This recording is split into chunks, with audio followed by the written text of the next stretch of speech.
C'est une vidéo choc.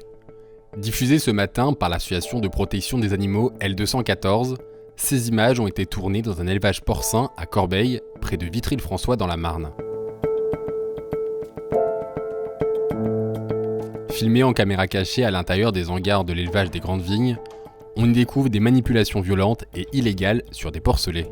Sur les images, on voit notamment tout, ce que les éleveurs appellent les soins. Alors, on met beaucoup de guillemets autour du mot soin, en tout cas toutes les mutilations sur les porcelets qui sont d'une part la coupe des queues, la castration, le meulage des dents, et ce sont des pratiques qui sont hélas très communes, très courantes dans ce type d'élevage-là.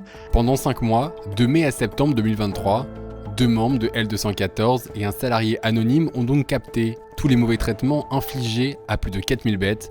Parmi ces sévices, le claquage au sol des porcelets.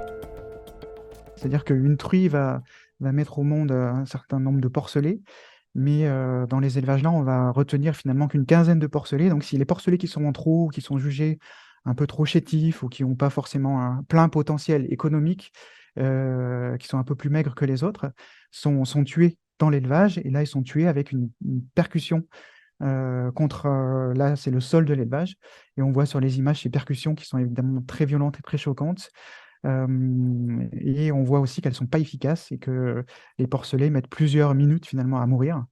Et puis dans cet élevage, il y a un peu de l'insalubrité, on voit des porcelets qui sont mangés par les chats, qui traînent dans l'élevage. Dans cette enquête, l'association L214 précise que les porcs de cet élevage sont principalement destinés à devenir de la viande distribuée en grande et moyenne surface à travers la coopérative Sirio, notamment commercialisée sous la marque Erta, pourtant l'une des préférées des Français.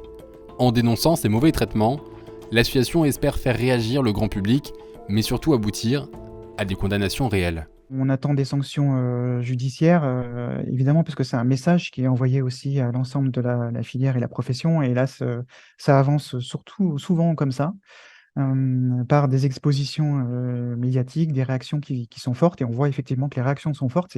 C'est marrant parce que finalement, ces pratiques-là sont assez banales, hélas, tristement banales. Et le fait de les montrer, en fait, ça les rend visibles, ça les fait exister, là où justement elles sont cachées habituellement. À la suite de cette enquête, L214 a déposé une plainte pour sévices graves et mauvais traitements auprès du procureur de la République de Châlons-en-Champagne. L'association appelle également le ministre de l'Agriculture, Marc Fesneau, à agir. En réaction à cette vidéo, les services vétérinaires de la préfecture de la Marne ont déjà planifié une visite dans cet élevage. Contacté, l'éleveur accusé dans cette enquête qualifie L214 d'hypocrite et n'a pas souhaité répondre à nos questions. Du côté de la coopérative, nos sollicitations sont restées sans réponse.